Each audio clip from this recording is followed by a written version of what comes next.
शहरात घरगुती गॅसचा तीव्र तुटवडा निर्माण झाल्याने काळा बाजाराचे जाळे अधिकच घट्ट होत असल्याचे धक्कादायक वास्तव्य समोर आले आहे. अधिकृत दराला हरताळ फासून गॅस सिलेंडर तब्बल 2000 ते 2500 रुपयांपर्यंत विकला जात असून सामान्य नागरिकांसह परप्रांतीय कामगारांचे आर्थिक कंबरडे मोडले आहे.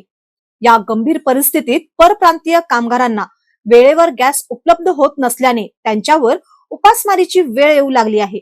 परिणामी अनेक कामगारांनी गावी परतण्याचा विचार सुरू केला असल्याचे चित्र आहे. उद्योग नगरीत कामगारच कमी पडण्याची भीती व्यक्त होत आहे.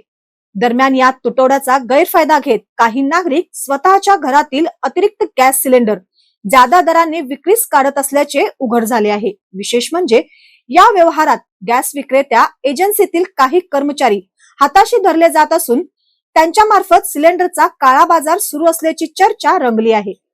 प्रत्येक सिलेंडर मागे मोठ्या प्रमाणात कमिशन घेतले जात असल्याने या रॅकेटला अधिकच खतपाणी मिळत आहे. हॉटेल, छोटे उद्योग आणि रिक्षा चालकांनाही या परिस्थितीचा मोठा फटका बसत आहे.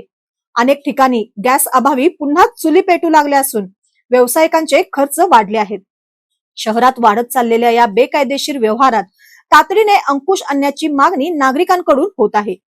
गॅस वितरणातील पारदर्शकता वाढवून दोषींवर कठोर कारवाई केल्याशिवाय परिस्थिती नियंत्रणात येणार नाही, असे मत व्यक्त होत आहे.